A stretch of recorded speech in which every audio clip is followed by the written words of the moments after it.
Čau visiem! Es šodien jums padalīšos ar iPhone lifehackiem, kurus es izmantoju. Ceru, ka jums noderēs, un ja jūs izmantojat, tad rakstiet komentāros, kā jums izdevās. Uz priekšu!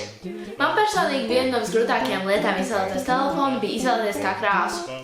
Es izvēlējos melnu, bet ar laiku sapratu, ka es tomēr varbūt gribētu zelta. Bet laba lieta iPhone'iem ir tas, ka ja jūs vienkārši nokrāsosiet ar gošām krāsām un atstāsiet pa nakti, viņš absorbēs krāsu un nomainīs pats savu krāsu. Tiešām neticam, ka tas īstenībā strādā. iPhone'iem ir tā, jo gaišāks ekrāns, jo ātrāk baterija tērēs. Un gan jūs, gan es zināt, ka tas ir pats kaitinošākais, kas var būt. Bet tāpēc, lai jums būtu gaišāks ekrāns un nebūtu lieki jātērē baterija, vienkārši uzliet balinātāju pār viņam un viņš mūžīgi teikt būs gaišāks. Jūs savu telefonu visticamākais tāpat kā es lietojat visur un bez apstājas. Bez izvēlīgi pilns ar pretīgām baktērijām, kuras negribas aiztikt. Bet, lai tās dezinficētu, jums viņas vienkārši jāieliek verdošā ūdenī un jāatstāj uz kādām 11 minūtēm un tad telefons kā jauns. Lai pārbaudītu, vai cepeškrāsts ir uzsildīsies vai nē, jums jūsu telefons jāieliek tajā iekšā apmēram 5 minūtes.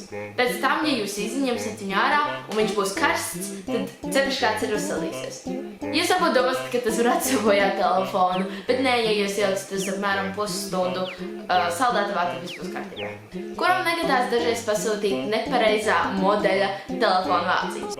Piemēram, ja jums ir 5. iPhone un jūs netīšām esat pasūtījis 4. iPhone vāciņas. Jūs varat vienkārši nozāģēt daļu no savu 5. iPhone, lai viņš arī ietilptu 4. vāciņā. Man bieži ir tā, ka ja es velku džinsus un tur telefonu kavatā, tad man džinsi deformējas, bet tad, kad nav telefona, izstāsta, ka tur ir un vienkārši izstāsta nezinu. Tā vietā jūs varat vienkārši savu telefonu savu spiežu pavadiņā aizstēs, lai viņš nedeformētu tavus džinsus. Paldies par skatīšanos, pasakiet, kā jums izdevās šie lifehacki, cik bieži jūs viņus izmantojat un varbūt kāds jūs jau iepriekš zinājāt. Un atā!